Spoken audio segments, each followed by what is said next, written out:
셋째 전사의 기별이라는 제목으로 성경 말씀과 예인의 신을 통해서 우리가 살펴보는 시간을 갖도록 하겠습니다. 계시록 14장 7절로 10절. 그가 큰 음성으로 가로되 하나님을 두려워하며 그에게 영광을 돌리라. 이는 그의 심판하실 시간이 이르렀음이니 하늘과 땅과 바다와 물들의 근원을 만드신 이를 경배하라 하더라. 또 다른 천사 곧 둘째가 그 뒤를 따라 말하되 무너졌도다 무너졌도다 큰 성 바벨론이여 모든 나라를 그 음행으로 인하여 진노의 포도주로 먹이던 자로다 하더라.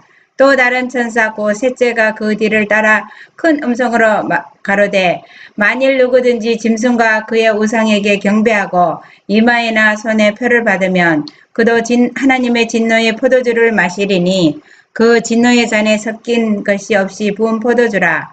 거룩한 천사들 앞과 어린 양 앞에서 불과 유황으로 고난을 받으리니. 우리가 계시록 14장은 너무나도 유명하고 유독 우리 재림교회에서만 이 계시록을 바르게 이해할 수 있는 것입니다. 그리고 또 계시록 중에서도 가장 뚜렷하게 가장 중요한 것이 바로 이 세 천사의 기별이 이 속에 있기 때문에 이것을 올바로 이해하기 위해서 모든 성경책이 동원되었습니다.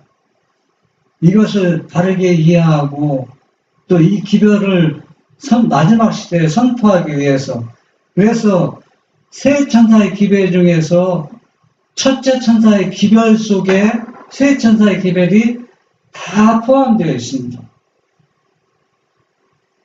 하나님의 심판, 죄, 도말, 그리고 또 십계명, 안식일.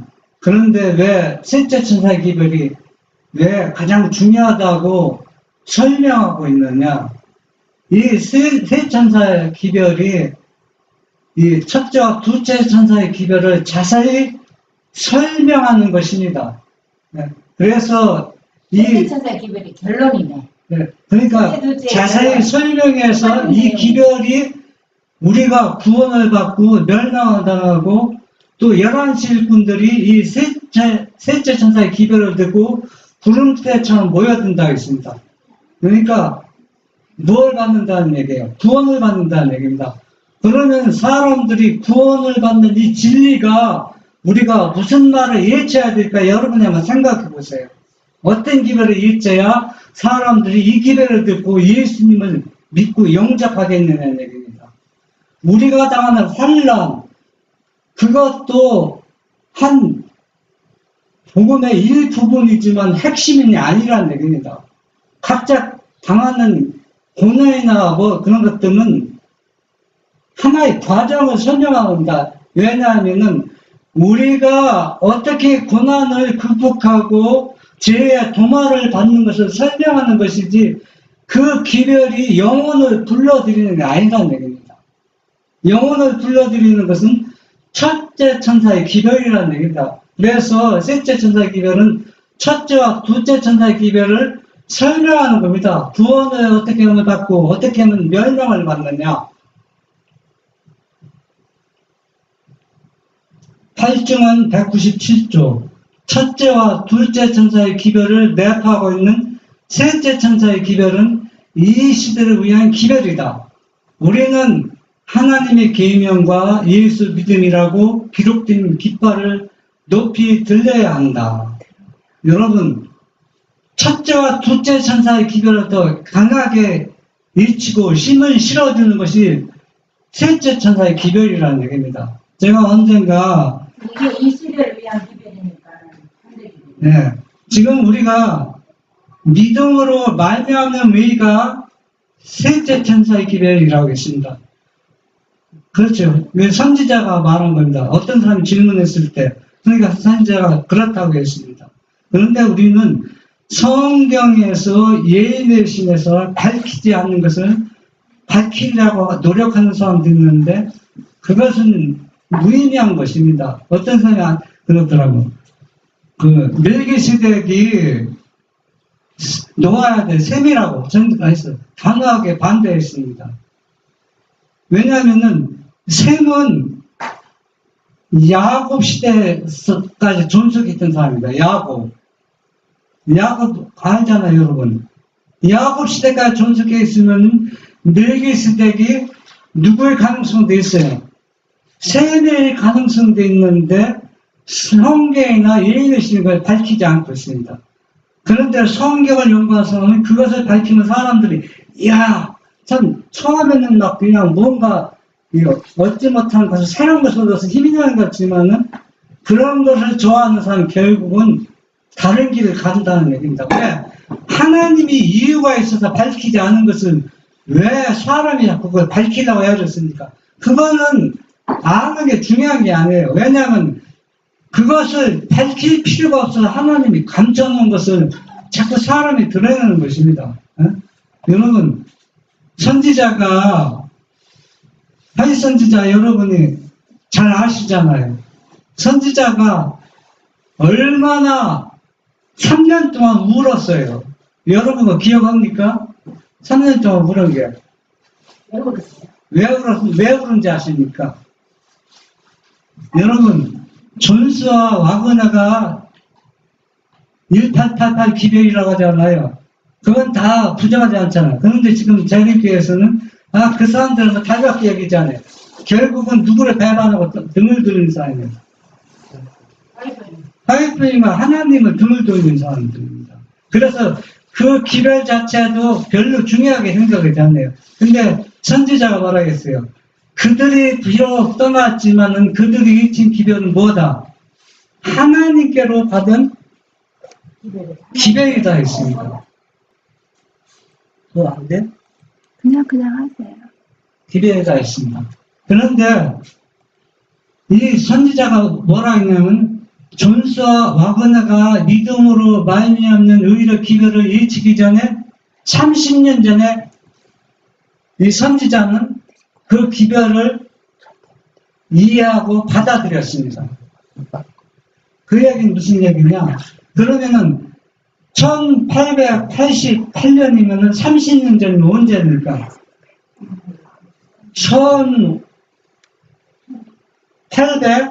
1858년입니다. 58년이죠. 그러면은 1858년이면 바이 선지자가 계시를 받고 오래되지 않았습니다. 그렇죠?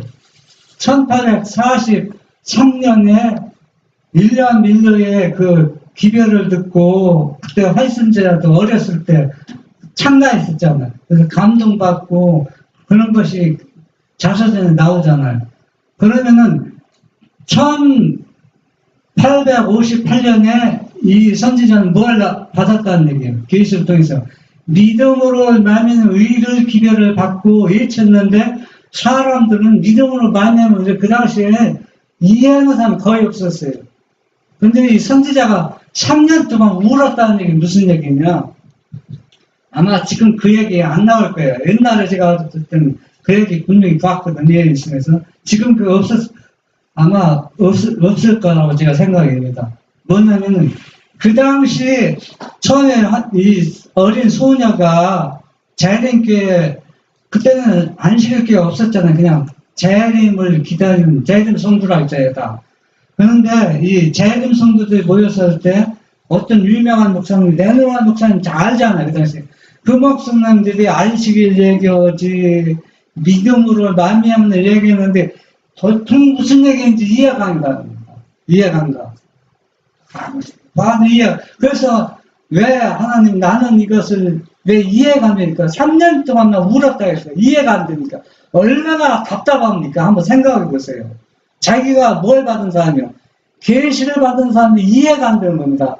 그래서 하나님께서는 하이슨자가 말씀을 이해할 때 계시를 보여주는 거예요. 믿음으로 말미암은 의가. 그래서 믿음으로 말미암은 의가 뭐냐? 셋째 천사의 기별이고, 그리고 또 셋째 이 믿음으로 말미암은 의를 짧게 정리하면 뭡니까? 계시록 14장 12절 뭡니까? 계명과 이런 거. 믿음이고, 이걸 더 짧게 줄이면 또 뭡니까? 하나님의 성품, 사랑이라는 얘기입니다. 다른 게 아니라는 얘기입니다. 그래서 우리는 이 셋째 천사의 기별이 영혼을 구하는 기별이고, 이 기별을 통해서 마지막 시대에 많은 영혼이 누구를? 예수님의 재림을 준비시키는 기별이라 될 것이라는 얘기입니다. 그래서 이 깃발을 어떻게 높이 들려야 한다는 겁니다. 8층은 198, 안식일은 하나님과 그분의 백성 사이에 존재하는 관계의 표징, 곧 그들은 그분께 순종하는 백성이며 그들이 그분의 율법을 거룩하게 지킨다는 표징이다. 안식일의 준수는 하나님을 아는 지식을 보존하고 그분의 충성된 백성과 그분의 율법의 범법자들과를 구분하는 하나님이 정하신 수단이다. 이것은 성도들에게 단번에 주신 믿음, 세상 앞에서 도덕적 능력 안에 서 있으면서 이 믿음을 굳게 지키는 성도들에게 단번에 주신 믿음이다. 우리가 셋째 천사의 기별을 전할 때 우리는 반대를 당할 것이다. 사단은 성도들에게 단번에 주어진 믿음을 무효로 만들기 위하여 가능한 모든 계략을 다 꾸밀 것이다. 단번에 주신 믿음은 하나님의 계명을 순종하고 또 안식을 올바르게 준수하는 것은 뭘 받는 비결이에요? 단번에 주신 믿음을 받는 것인데, 하나님의 계명대로 설명하면은 뭘 당할 것이다? 반대로 당하고 계략을 꾸며서 단번에 주신 믿음을 어떻게 해요? 이번에 주신 믿음이 믿음으로 말하는 의가. 그렇죠, 믿음을. 그것을 우리가 이것을 올바로 이해할 때 우리의 믿음이 어때요? 강화된다는 얘기입니다. 단번에 얻은 것처럼 강화된다는 얘기. 이걸 이해하지 못하면은 우리가 이런 단번에 주신 믿음을 받을 수가 없는 것입니다. 6증언 60. 셋째 천사의 기별은 힘있게 전파되어야 한다. 첫째와 둘째 천사의 기별의 힘이 셋째 기별을 통하여 더 강하게 되어야 한다. 계시록에서 요한은 셋째 천사와 연합하는 하늘의 사자에 대하여 이렇게 말한다. 이 일 후에 다른 천사가 하늘에서 내려오는 것을 보니 큰 권세를 가졌는데 그의 영광으로 땅이 환하여지더라. 네. 제가 언제나 이 셋째 천사에 대해 쉽게 설명한다고 했잖아요. 셋째 천사의 기별은 새로운 다른 기별이 아닙니다. 첫째와 둘째 천사의 기별을 더 자세히 설명하고 더 힘을 실어서 이야기하는 것이 셋째 천사의 기별이라는 얘기입니다.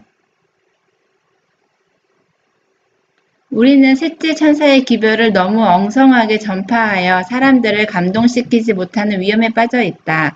여러 다른 생각들이 들어와서 힘있게 전파되어야 할 그 기별이 매겁고 분명한 소리를 내지 못하게 된다.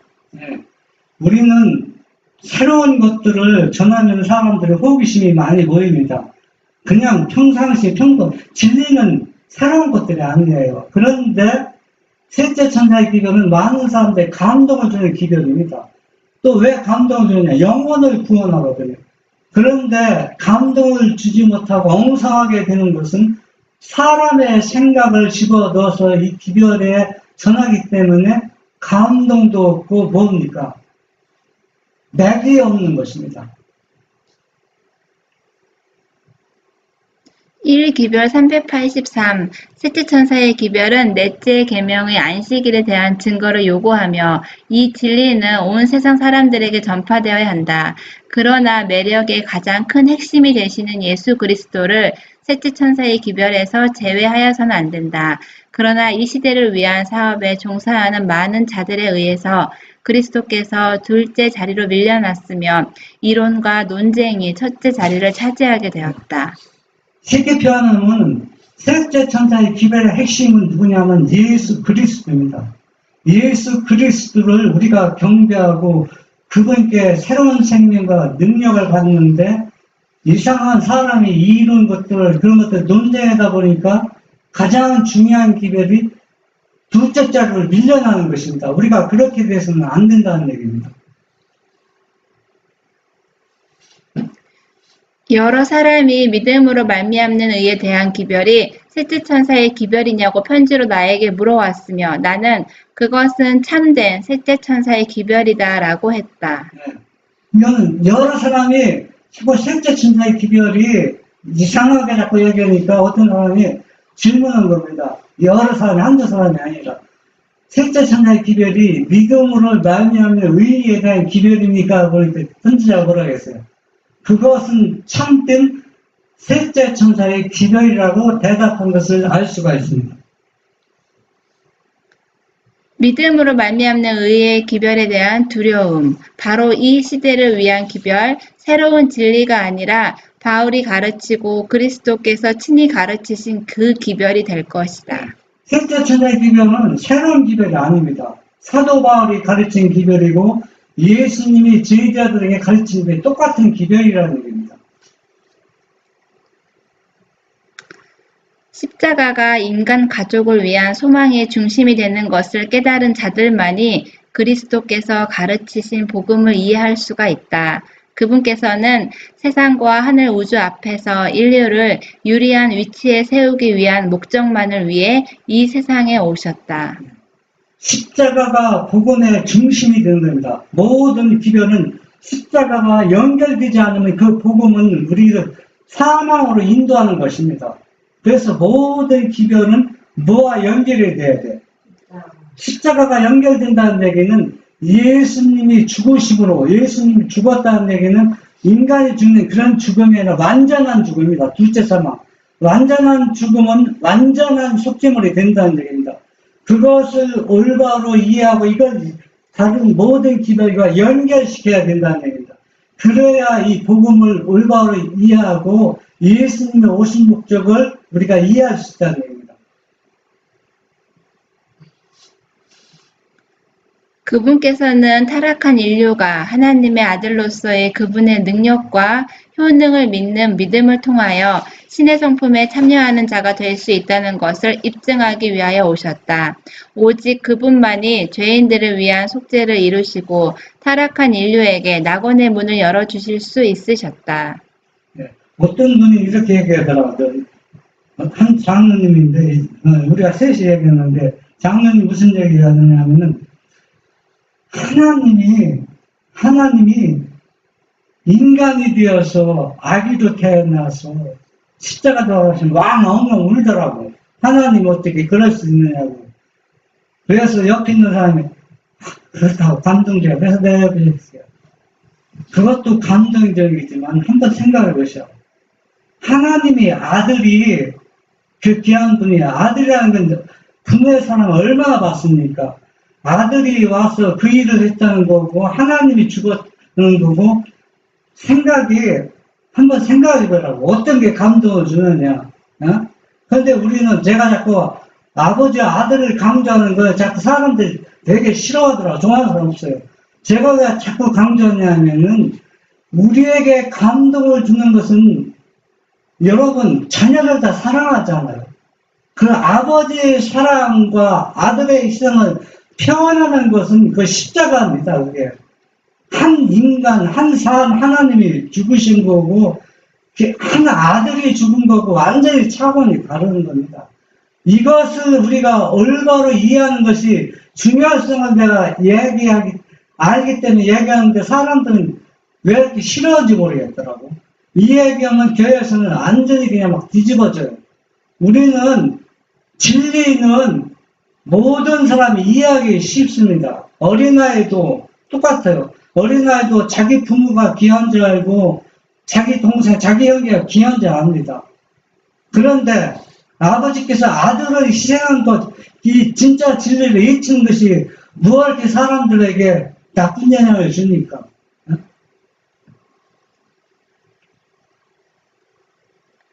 예레미야 31장 34절 그들이 다시는 각기 이웃과 형제를 가리켜 이르기를 너는 여호와를 알라 하지 아니하리니 이는 작은 자로부터 큰 자까지 다 나를 알미니라.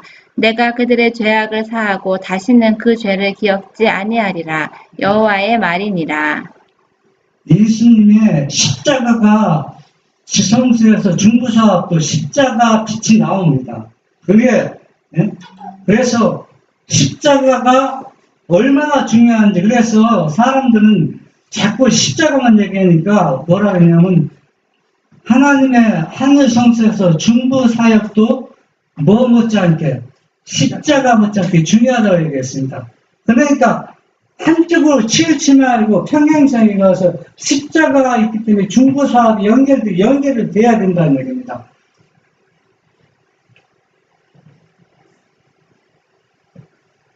쟁투 485쪽 조사 심판과 재도말은 주님의 재림보다 먼저 이루어져야 한다.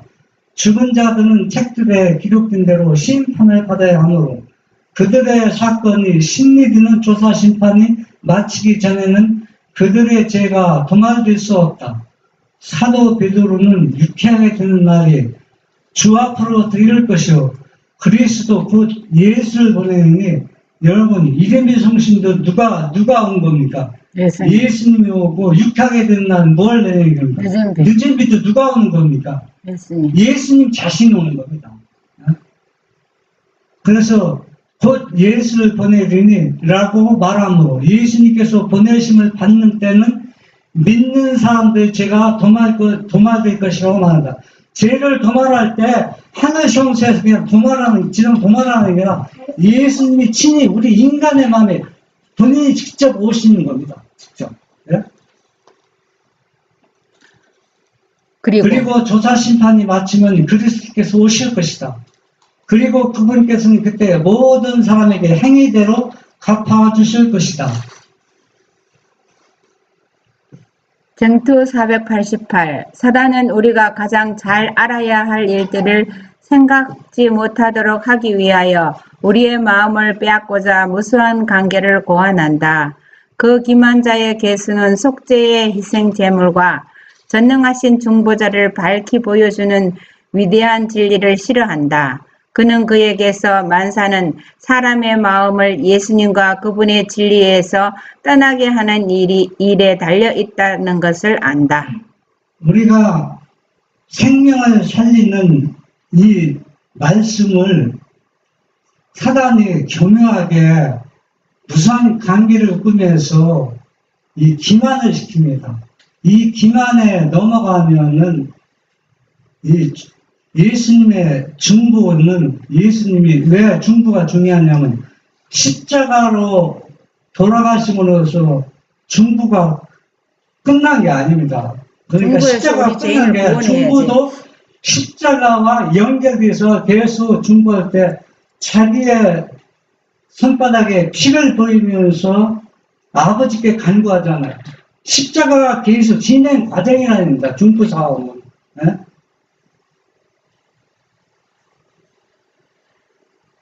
대쟁투 486 속죄사업의 중심 그런 문제에 대한 빛을 받은 모든 사람은 하나님께서 그들에게 맡기신 위대한 진리를 증거해야 한다. 하늘에 있는 성소는 사람을 위하여 행하는 그리스도의 사업의 바로 중심이 된다. 그것은 세상에 사는 모든 영혼들과 관계가 된다. 그것은 구속의 계획을 밝히 보여주고 시대의 제일 마지막까지 우리를 데리고 가서 의와 죄 사이의 투쟁에서 최후의 승리를 나타내 보여준다. 모든 사람이 이 문제를 충분히 연구하여 그들 속에 있는 소망의 이유를 묻는 자들에게 능히 대답할 수 있도록 하는 것이 가장 중요하다. 십자가도 중요하고 죄도말도 중요하고 회백바치를 깨끗하게 다 중요합니다. 그런데 더 중요한 것이 뭐냐? 이 구속의 경륜을 자세히 처음부터 끝까지 예수님의 재림할 때까지 연결시켜서 설명해 줘야 그것이 영혼이 구원하는 기별이라는 얘기입니다. 이걸 소신껏 소망의 이유를 묻는 사람에게 자세히 말씀대로 대답해 줄 수 있는 그 준비하는 것이 뭐다? 가장 중요하다는 얘기입니다. 그래서 모든 영혼에게 이 기별과 관련이 되어 있어요. 이 기별을 올바로 이해하고 전달해야 이 기별을 듣는 사람이 뭘 받아요? 구원을 받는데 우리가 한 말씀으로 치우쳐서 자기 중요한 것을 얘기하지 않고 그냥 다른 것을 얘기하면 그 영혼을 구원시키지 못합니다. 그래서 하나님을 믿는 사람이나 안 믿는 사람이나 모든 사람이 다 뭐가 관계가 있다. 셋째 천사가 기별과 관계가 있다는 얘기입니다. 이 기별을 어떻게 이해하고 듣느냐에 따라서 그 영혼이 멸망당하고 구원받는다는 얘기입니다. 그래서 이것을 자세히 구속의 계획을 밝히 보여주는 것, 처음부터 예수님이 재림하니까 이것을 자세히 어때요? 설명해 주는 것이 가장 중요하다는 얘기입니다.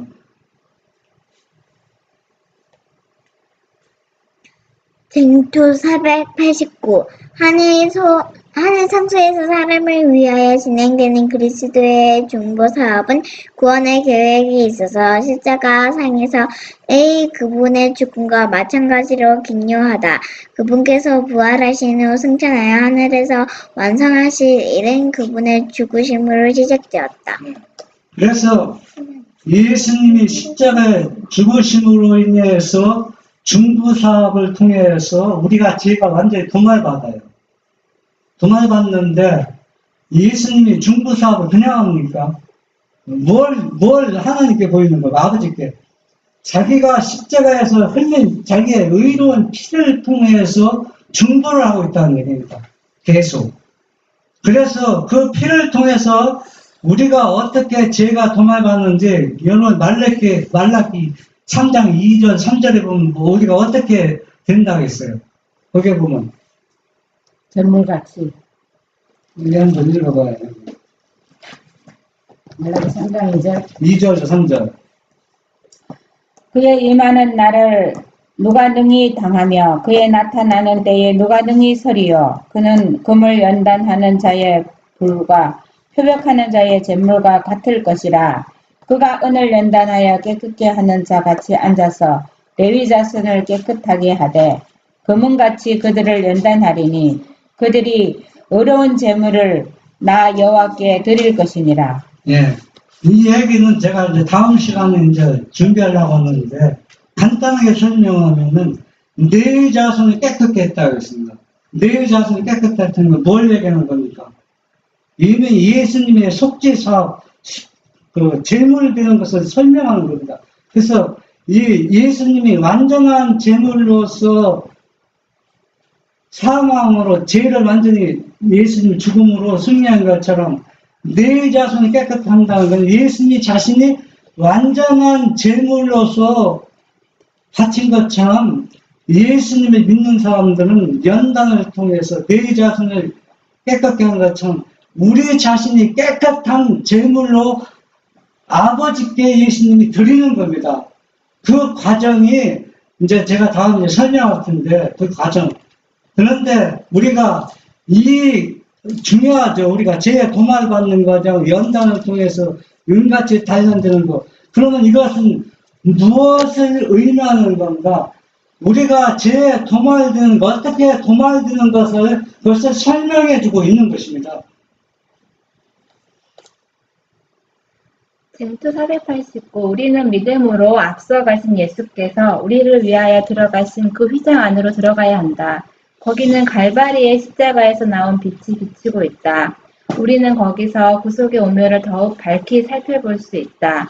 인류의 구원은 하늘에서 무한한 값을 치르고 완성된다. 여러분, 지성세에서 예수님이 중보하는 거보다도 거기서 뭐가 계속 비쳐나오고 있어요.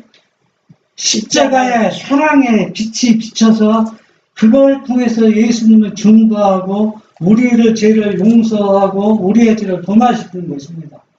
계속 지성세에서 십자가의 빛이 계속 이 구속의 오묘를 더 자세히 살펴봐도 이 기별이 온 인류에게 무한한 값을 치르고 완성된 것을 우리가 보여주는 것입니다. 거기에 치러지는 희생은 하나님의 율법을 범한 데 대한 최대한의 요구에 해당되는 것이다.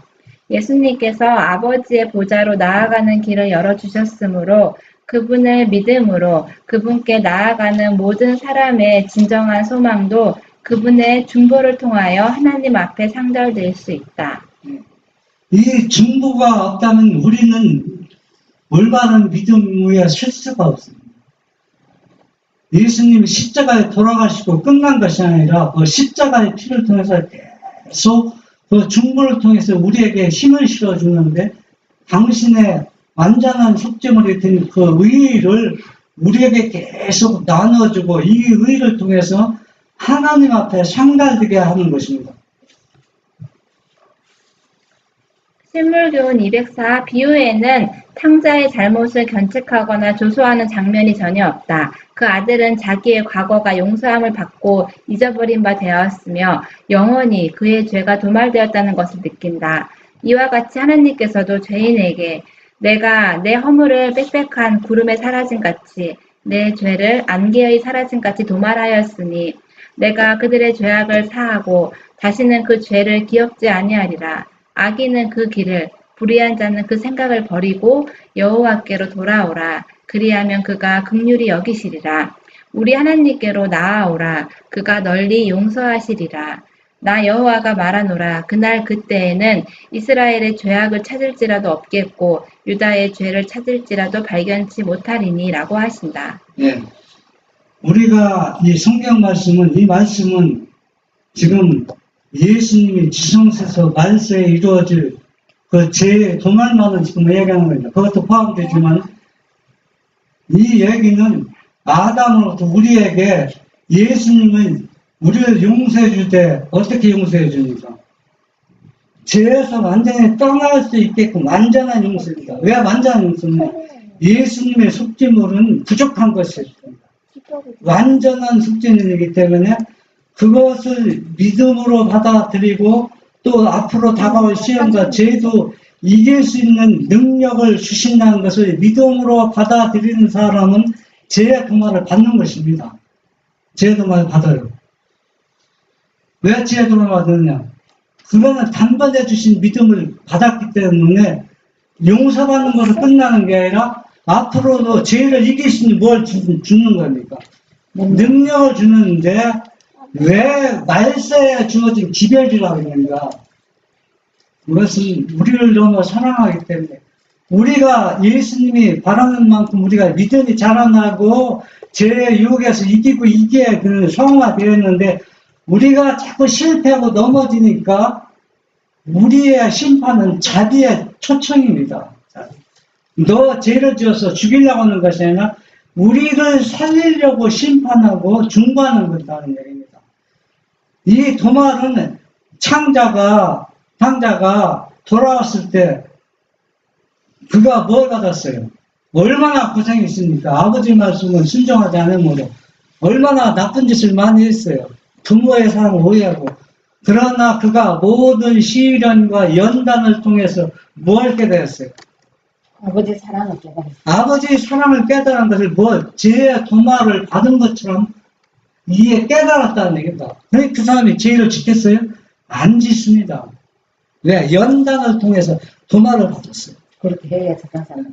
그래서 우리가 지금 하늘에 간 사람, 엘리야도, 모세도, 에녹도 죄의 도말을 받은 사람이다. 죄의 도말을 받지 않는 사람은 하늘에 올라갈 수가 없어요.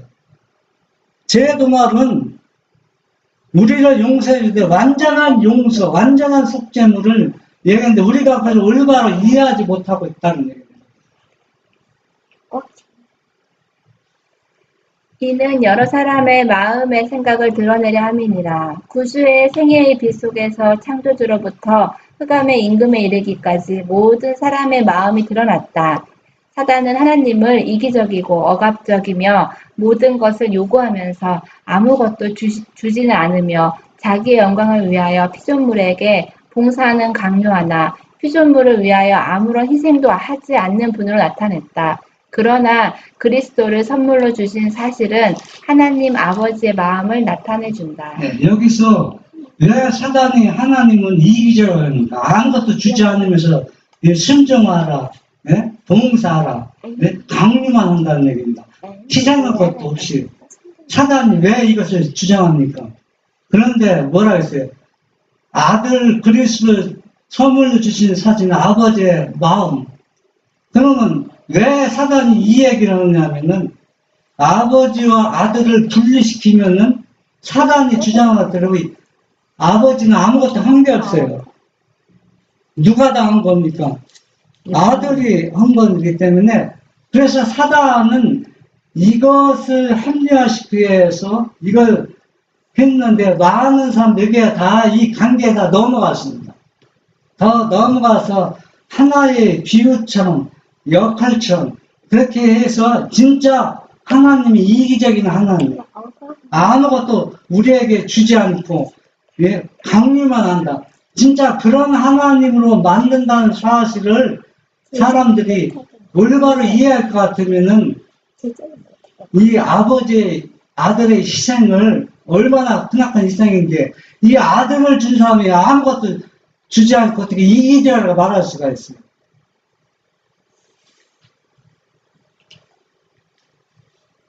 그리스도의 생애와 죽으심으로 말미암아 사람들의 생각이 또한 백일하에 드러났다.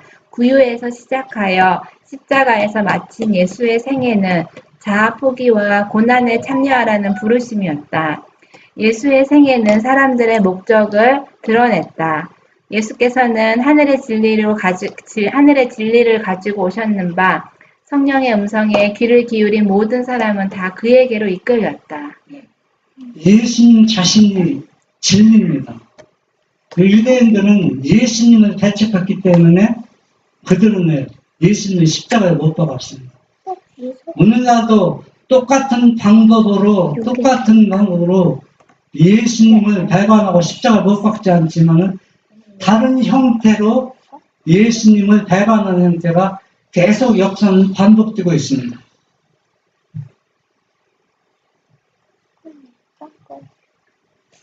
쟁투 58. 마지막 심판의 날에 모든 구원받지 못한 자들은 그들이 진리를 거절한 것이 어떠한 성질의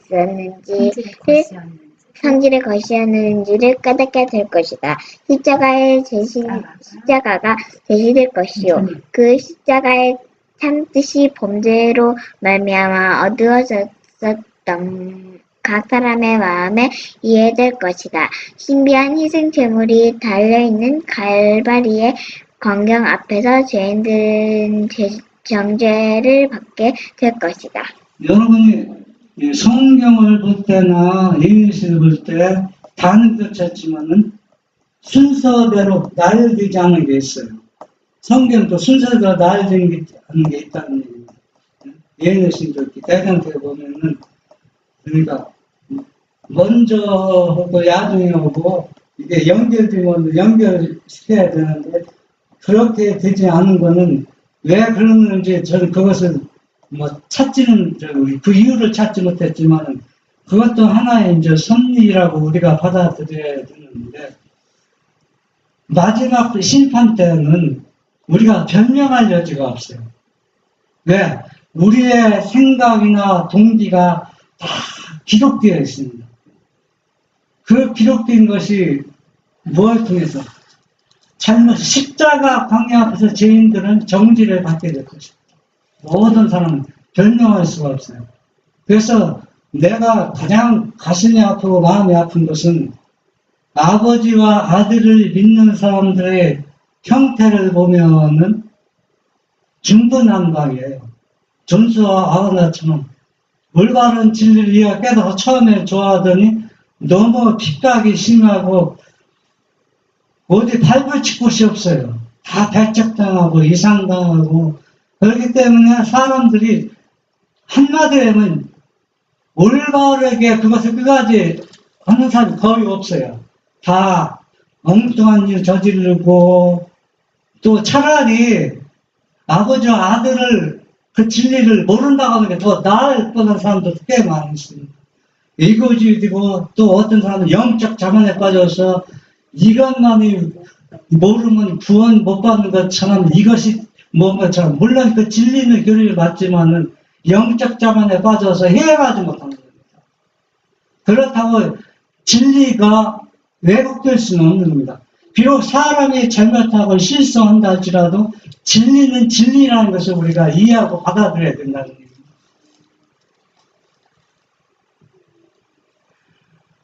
쟁투 58. 모든 거짓 핑계는 일소될 것이다. 인간의 배도는 그 극악한 본성 그대로 나타날 것이다. 사람들은 그들의 선택이 어떠했던가를 알게 될 것이다. 오래 계속되어 온 대쟁투 가운데서의 진리와 오류에 대한 모든 문제가 그때에는 다 명백히 밝혀지게 될 것이다. 우주의 심판에 있어서 하나님께서는 죄악의 존재와 계속에 대하여 일체 책임이 없이 서실 것이다. 천명은 죄의 종범이 아님이 증명될 것이다. 하나님의 통치에는 아무런 결함도 불만을 가질 아무런 이유도 없었다. 네. 천명은 누구를 가리키는 겁니까? 하나님을 가리키는 거예요. 예수님을 가리키는 거예요. 예, 천명은. 천명은. 왜 천명이냐? 하늘의 명령이다. 네. 명령자예요. 종범이 아니라는 얘기예요. 종범은 누굽니까? 사단이라는 얘기입니다. 영어로 봐요. 하늘의 명령은 그래서 저는 우리 가족에 늘 하는 얘기가 있어요. 어떤 얘기였냐면, 사람은 믿음이 좋은 사람 보면 부러워요. 그냥 기도 응답 받고, 다 그렇잖아요. 인간이기 때문에. 기도 응답 받고, 막, 능력을 행사하고 그런 거 보면은 막, 병자도 고치게 하고, 그런데 그것이 뭐와 일치하지 않으면, 말씀과 일치하지 않으면 결국 하나님을 떠나게 됩니다. 그래서 저는 두고 봐라. 시간이 지나면은 사람의 본색이 나타나게 되었다.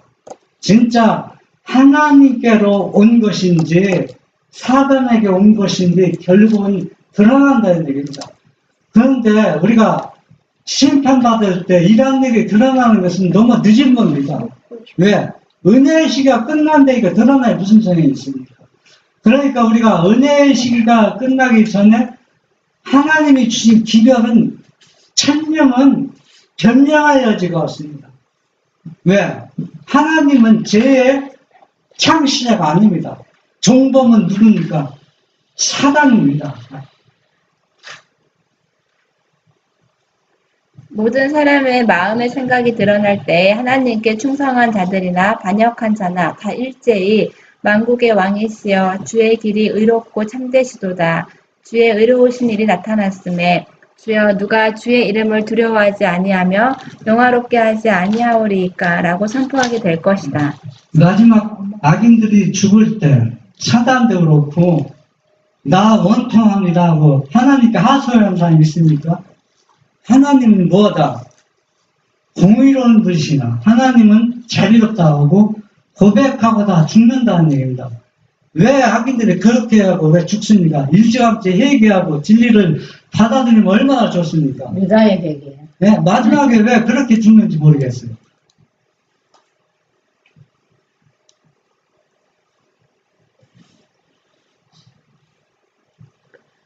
그 기별 자체는 그 운동이 일어날 시기에 대하여 빛을 비춰준다.